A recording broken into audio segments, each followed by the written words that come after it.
Tenemos que hacer un poquito de historia entonces para comprender cómo la semiótica de las pasiones llega a constituirse en una ramificación importante en otra clasificación de la semiótica general. Para eso tenemos que tener en cuenta entonces el principio y el medio.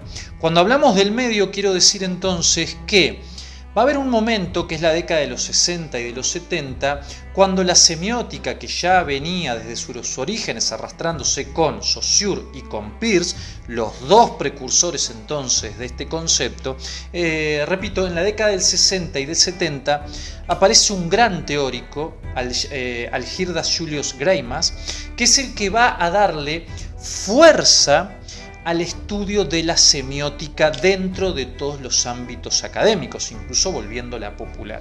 Estamos hablando de la semiótica estructural. Una semiótica estructural que toma en sus bases el estudio de los esquemas narrativos, ¿sí? O de los conceptos de la narración claramente aplicada a la literatura, ¿no?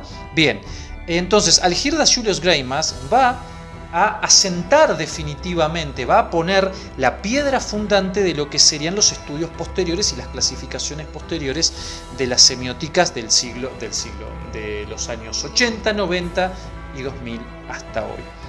Ahora, esta semiótica estructuralista no se construye de un día para el otro, sino que tiene muchas influencias. Por eso yo hablaba también, centrémonos en un principio y en un medio, ¿no? Hoy estamos en el otro extremo, en la parte final.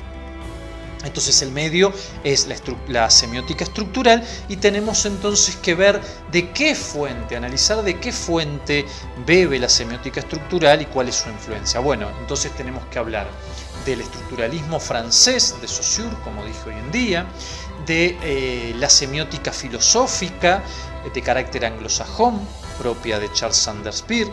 Tenemos que hablar de la escuela anglosemática danesa de Hinslet, tenemos que hablar de la escuela de la teoría de la comunicación de Jacobson, tenemos que hablar también que está influenciada por la teoría psicoanalítica de Freud y Lacan.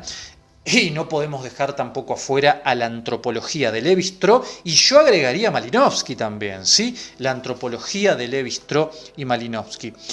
Como también no podemos, o como tampoco podemos dejar afuera a la teoría folclorista de Vladimir Prop.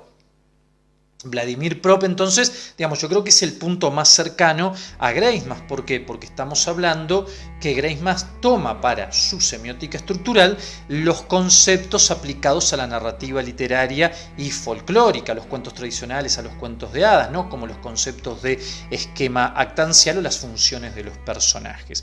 Bien.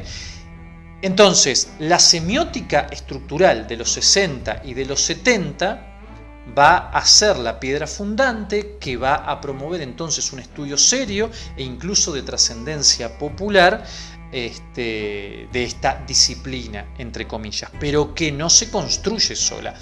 Sus precursores, lo que sostiene entonces sus espaldas, son autores como Jacobson, Saussure, Peirce, Freud y Lacan, Lévi-Strauss y Malinowski.